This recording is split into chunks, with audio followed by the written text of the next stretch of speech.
Fenerbahçe'nin Şampiyonlar Ligi 3. eleme turundaki rakibi 21 Temmuz'da çekilen kura ile belli oldu. Feyenoord. İlk maç 5-6 Ağustos'ta, ikinci maç 13 Ağustos'ta. Peki bu Feyenoord nasıl bir takım ve eşleşme için kim ne demiş? Hemen ona bakalım. Fenerbahçe Feyenoord ile 4 defa karşılaştı. 2002 yılında Şampiyonlar Ligi elemeleri 3. turunda ve 2016 yılında Avrupa Ligi grup maçlarında. Bu 4 maçta her iki takım da ikişer galibiyet aldı. 2002 yılında Şampiyonlar Ligi elemelerinde Fenerbahçe'yi eleyen Feyenoord gruplarda istediği sonuçları alamadı ve elendi. 2016 yılında ise grup maçlarının ikisini de kazanan Fenerbahçe grubu lider olarak bitirse de son 32 turunda Krasnodar'a elendi. Feyenoord'un teknik direktörlüğünü tanıdık bir isim yapıyor. Robin van Persie. 2015-2018 yıllarında Fenerbahçe forması giyen Van Persie sonrasında profesyonel kariyerini 2018-19 sezonunda altyapısından yetiştiği Feyenoord'da bitirdi. Teknik direktörlüğü de futbolculuk dönemindeki gibi Feyenoord altyapısında başladı. 2024-25 sezonuna Heerenveen kulübüyle başlayan Van Persie, kış döneminde başına geçtiği Feyenoord ile sadece yarım sezon çalıştı. Eşleşme sonrası yaptığı açıklamada harika bir eşleşme. Aslında muhtemel rakipleri görünce Fenerbahçe ile eşleşeceğimizi hissettim. Çünkü benim için özel bir takım. Tabii şimdi Fenerbahçe taraftarı değil, Feyenoord'un hocası olarak rakip olacağım. Yapacak bir işimiz var, o da bu turu geçmek dedi. Açıklamasında Fenerbahçe taraftarına da değinen Van Persie, Fenerbahçe denince aklımıza ilk gelen şey taraftarlar. Tıpkı bizim gibi.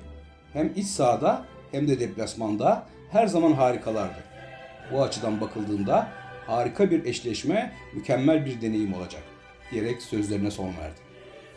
Bir başka eski Fenerbahçeli futbolcu Kayt ise bu özel karşılaşmanın sonucu hakkında kehanette bulundu. Robin van Persie teknik direktör olarak iyi bir başlangıç yaptı. Umarım bunu sürdürebilir. Hollanda'da Feyenoord kazanır, İstanbul'daki maç ise berabere biter şeklinde konuştu.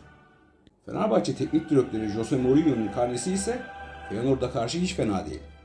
2 kez Manchester United ile 3 kez de Roma ile Feyenoord'a rakip olan Mourinho bu 5 maçın 3'ünü kazandı. Roma ile Konferans Ligi finalinde Feyenoord'u yenen Mourinho şu anda Feyenoord taraftarının hedefinde.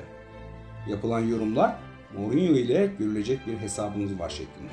Feyenoord takım olarak genç ve dinamik. Kalede Timon Wellenreuter var. Geçen sezon 11 Şampiyonlar Ligi'nde toplam 42 maçta kaleyi korudu. Geçen sezonun yıldızı Igor Paixão. Brezilyalı oyuncu geçen sezon 47 maçta 18 gol, 14 asistlik bir performans sergiledi. Marsilya'ya transferi gündemdeydi ancak iptal oldu. Feyenoord'un 2 yeni transferi var.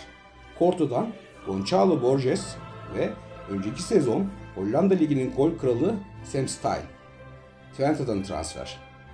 35 maçta 27 gol attı. Fenerbahçe bu turu geçtiği takdirde ekranda gördüğünüz 3 maçın galibinden biriyle eşleşecek. Elendiği takdirde Avrupa Ligi'ne lig aşamasından itibaren katılacak. Sonuç olarak transfer markt verilerine göre piyasa değerleri birbirine yakın iki takımın eşleşmesi. Bence burada Mourinho etkisini gösterecektir. Ancak Al Ittihad hazırlık maçı sonrası İspanyol basınına yaptığı açıklama oldukça kafa karıştırıcı. İki farklı dünya. Gerçekçi olmalıyız. Şampiyonlar Ligi'ne gidersek finansal açıdan harika olur. Ancak sportif açıdan Fenerbahçe bir Avrupa Ligi takımıdır. Bu sözler acaba Feyenoord maçı öncesi bir taktik mi yoksa gerçek mi?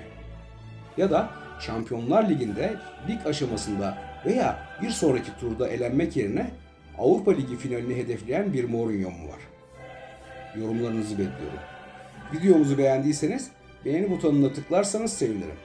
Sonraki videolarımız için abone olmayı ve bildirimleri açmayı unutmayın. Futbolla kalın, futbol arşivini takip edin.